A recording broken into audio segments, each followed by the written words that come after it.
Many chanting anti-India slogans and holding Pakistani flags. मिल जाएगी नहीं, आप भी भागेंगे क्या? बॉर्डर्स पे कन्फ्रंट्रेशन से हमें कुछ नहीं मिल रहा है, बल्कि हमारे जवान जो हैं कि यहाँ किस तरह से थप्पड़ मार रहे हैं। आज इंडिया को आर्टिकल 370 वापस लिए हुए 4 साल हो गए हैं। मैं कोशिश करूंगा कि इस वीडियो में पाकिस्तानी बनकर बात ना करूं और न्यूट्रल रहूं और न्यूट्रलिटी से ही आर्टिकल 370 और 35A की रेवोकेशन पर बात करूं। लेकिन उसके लिए आर्टिकल 370 और 35A को समझना ज़रूरी है। मजमूई तौर पर आर्टिकल 370 रियासत जम्मू कश्मीर को इंडियन कॉन्स्टिट्यूशन में स्पेशल स्टेटस देता था। 6 अगस्त 2019 को इंडियन पार्लियामेंट ने 370 को रिवोक करके ये स्पेशल स्टेटस जम्मू कश्मीर की रियासत से छीन लिया। आर्टिकल 370 जम्मू कश्मीर की कॉन्स्टिट्यूएंट असम्बली को ये इख्तियार देता था कि वो रेकमेंड करे कि इंडियन कॉन्स्टिट्यूशन जम्मू कश्मीर पर किस हद तक अप्लाई होगा। ये 1949 की बात है। फिर कश्मीर की कॉन्स्टिट्यूएंट असम्बली ने इंडियन पार्लियामेंट को इख्तियारात रेकमेंड किए, जो कि 1954 में एक प्रेसिडेंशियल ऑर्डर के थ्रू इंडियन कॉन्स्टिट्यूशन का हिस्सा बना दिए गए। ये इख्तियारात थे क्या? इन इख्तियारात में फॉरेन अफेयर्स, कम्युनिकेशन और डिफेंस का इख्तियार इंडिया के पास होगा। बाकी सारे इख्तियारात कश्मीर के पास ही रहेंगे, हत्ता कि कश्मीर का अपना एक अलहदा फ्लैग भी होगा। लेकिन 5 अगस्त को इंडियन पार्लियामेंट में एक बिल पेश किया गया, जिसे 6 अगस्त को मंजूर कर लिया गया। इस बिल में इन इख्तियारात को रिवोक करके इंडियन कॉन्स्टिट्यूशन कश्मीर पर अप्लाई कर दिया गया और कश्मीर को एक यूनियन टेरिटरी बना दिया गया, जिसके इख्तियारात एक आम स्टेट से भी कम थे। इसकी एक वजह तो यह है क्योंकि 2019 में कश्मीर की कोई कॉन्स्टिट्यूएंट असम्बली नहीं थी, इसलिए कश्मीरियों को यह एतराज़ है कि ये एक फाशिस्ट हरकत है और कश्मीर से पूछे बगैर उन पर इंडियन कॉन्स्टिट्यूशन थोप दिया गया है। इसके अलावा जम्मू और कश्मीर रीऑर्गेनाइजेशन एक्ट भी 2019 में इंडियन पार्लियामेंट में पास किया गया, जिसके थ्रू कश्मीर को डिवाइड करके 2 यूनियन टेरिटरीज बना दी गई, यानी लद्दाख और जम्मू कश्मीर। लेकिन ये समझना ज़रूरी है कि आखिर कश्मीरियों को ऐसा क्यों लगता है कि इंडियन कॉन्स्टिट्यूशन उन पर थोप दिया गया और उनके इख्तियारात उनसे छीन लिए गए। जैसे मैंने आपको पहले बताया कि डिफेंस, कम्युनिकेशन और फॉरेन अफेयर्स का इख्तियार इंडियन रियासत के पास था, जबकि बाकी सारे इख्तियारात और अलहदा झंडा भी कश्मीर का अपना हक था। कहने को तो सिर्फ यही इख्तियारात थे जो इंडियन रियासत के पास थे, लेकिन आहिस्ता आहिस्ता वक्त के साथ कश्मीर में इंडिया का नाजायज़ असर रसूख बढ़ता गया और काफ़ी दिहाइयों की शिद्दत पसंदी के बाद 2016 जुलाई में यह मामला सारी हदें क्रॉस कर गया, क्योंकि 2016 में बुरहान वानी की शहादत हुई।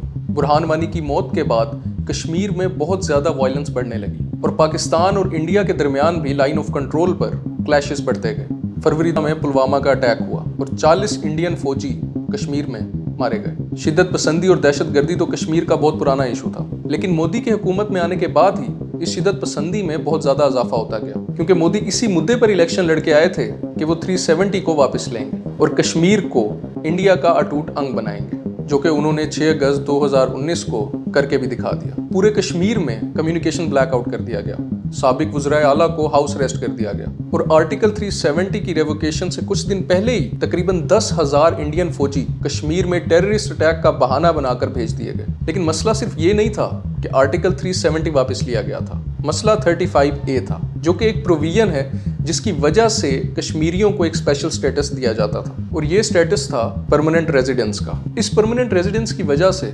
कश्मीरी गवर्नमेंट जॉब्स पर कश्मीर में अकेला हक रखते थे। इसके अलावा ज़मीन की मलकियत का हक भी कश्मीरियों के पास था, जिसकी वजह से कश्मीर वाहिद इंडियन मुस्लिम अक्सरियती रियासत बन गई थी।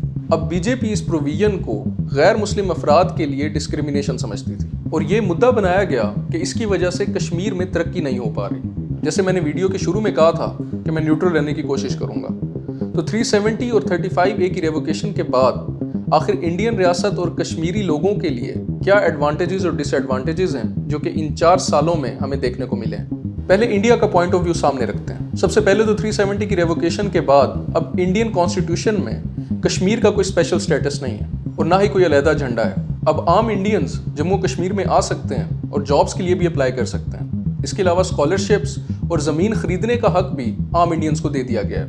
इंडियन गवर्नमेंट इसे विन विन सिचुएशन कहती है, क्योंकि इस तरह आम इंडियंस और कश्मीरी एक साथ डेवलप हो सकते हैं, क्योंकि आम इंडियंस के ज़मीनें खरीदने से इन्वेस्टमेंट कश्मीर के अंदर आएगी और बहुत बड़ी बड़ी कंपनीज कश्मीर के अंदर इन्वेस्ट करेंगी। आम इंडियंस के ज़मीनें खरीदने से कश्मीरियों की ज़मीनों की कीमतें भी बढ़ जाएंगी। इसके अलावा स्कॉलरशिप्स की वजह से कश्मीर में एकेडमिक डेवलपमेंट होगी, दहशत गर्दी में कमी होगी और कश्मीर में अमन व अमान होने की वजह से کرائم ریٹ بھی بہت کم ہو جائے گا. کشمیری پنڈت جو آرٹیکل 370 کے پاس ہونے کی وجہ سے کشمیر سے بھاگ گئے تھے وہ واپس کشمیر میں ری سیٹل ہو سکیں گے. اب آتے ہیں کہ کشمیری کیا سوچتے ہیں اور کیوں اس اقدام کی سخت مخالفت کرتے ہیں. سب سے پہلے تو کشمیریوں سے کنسلٹ کیے بغیر آرٹیکل 370 کی ریووکیشن ان پر امپوز کی گئی جسے وہ فاشزم کے مترادف قرار دیتے ہیں. جموں کشمیر کی گورنمنٹ سے اجازت لیے بغیر یہ قدم اٹھایا گیا. اس کے علاوہ پرو انڈین کشمیری لیڈرز کو بھی ہاؤس ریسٹ کر کے ان پر یہ 370 کی ریووکیشن امپوز کی گئی. کشمیر کی اسمبلی ڈیزالو کر کے اور کشمیر میں گورنر راج لگا کر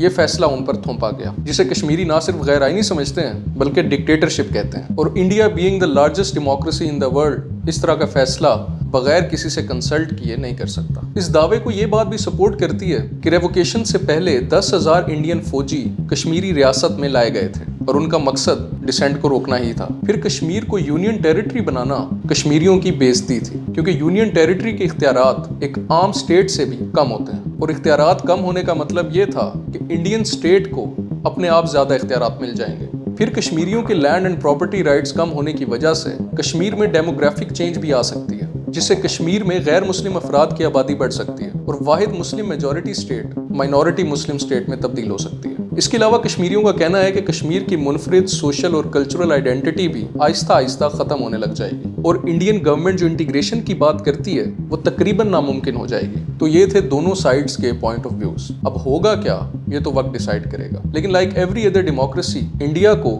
کشمیریوں کو حق رائے دہی کا اختیار ضرور دینا چاہیے اور کشمیر میں ڈریکونین لاز کا خاتمہ کرنا چاہیے کیونکہ ہم پاکستانی یا انڈین جو بھی کہیں کشمیر UN ریزولوشنز کے مطابق ایک متنازع علاقہ تو ہے اور کشمیر کی تقدیر کا فیصلہ وہی کریں گے جو وہاں کے رہائشی ہیں نہ کہ انڈیا پاکستان یا چائنا.